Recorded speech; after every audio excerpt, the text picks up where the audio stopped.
নাটক হামজা,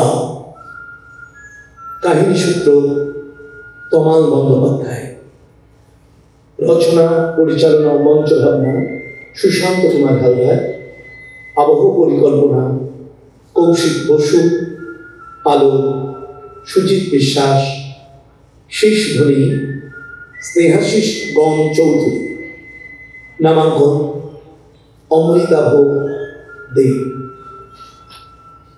নাটক হামজা।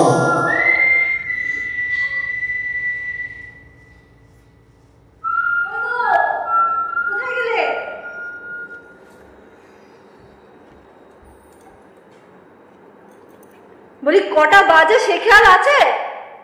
আজকে রবিবার বলে সারাদিন খবরের কাগজে মুখ বুজে বসে থাকলেই হলো নাকি? হ্যাঁ কই গো, বলি বেলা 12টা বাজে, ওঠো নাকি? 12টা বেজে গেল? হ্যাঁ 12টা বাজে। দাঁড়াও, এই খবরটা পড়ে যাচ্ছে। মমিনা, মমিনা, মমিনা, কি তোর আবার কি হলো? মুখ ভার, মুখে রানি, কি হয়েছে তোর? কিছু না, কিছু না মানে? আর এদিকে দেখি, ফজলের সাথে গন্ডগোল হয়েছে না? ফজল মেরেছে বুঝি?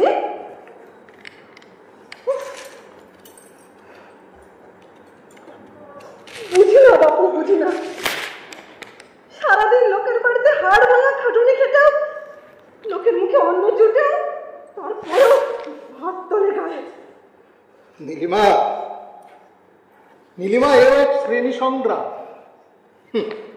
প্রতি মুহূর্তে শোষণের জাতাকলে নিষ্পেষিত হতে হতে প্রবল হতাশায় ওরাও স্বপ্ন দেখে শাসক হয়ে ওঠে।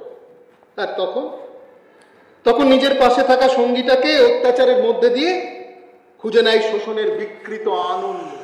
তোমাদের এই তত্ত্ব কথা বুঝি না বাপু, যদি পারো তো মেয়েটার জন্য কিছু একটা করো।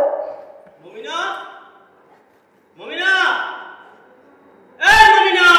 ওই এলেন শ্রীমান, দাঁড়াও আমি দেখছি।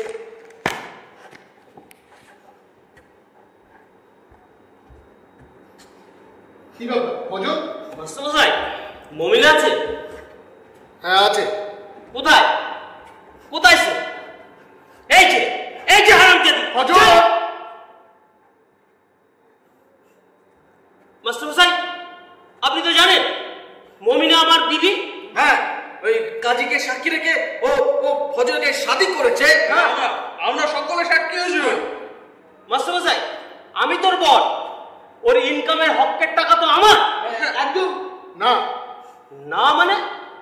না মানে ওর উপার্জনের অর্থ শুধুমাত্র আর সেটাও কিভাবে ব্যয় করবে সেটা ওই ঠিক করবে। ফজর, তুমি মমিনার গায়ে হাত তুলেছ, তুমি জানো এটা ক্রিমিনাল অফেন্স। আমার বউয়ের গায়ে আমি হাত তুলেছি, এটা আমার অধিকার। ফজর, এটা ভদ্রলোকের বাড়ি। ভদ্রলোক? অন্যের বউকে ঘরের মধ্যে আটকে রেখে ভদ্রলোক গিরি দেখাচ্ছেন? দেখাচ্ছেন নাকি? এখনো দেখাই, তবে বেশি বাড়াবাড়ি করলে আমি কিন্তু থানায় খবর দিতে বাধ্য হব। আমিও ফজর আলী, আমিও দেখিয়ে দেবো। চল সালি বাড়ি, তোর দেখাচ্ছি মজা। চল যাও এখান থেকে, যাও সব। মুমিনা, তুই একদম ভয় পাস না, আমরা আমরা সবাই তোর পাশে আছি তো নাকি? আমার জীবনটা তো শেষ হয়েই গেল, শুধু শুধু একটা অনুরোধ, আমার ছেলেটাকে একটু দেখবেন, ও যে ওর বাবার মতো অমানুষ হয়ে না যায়।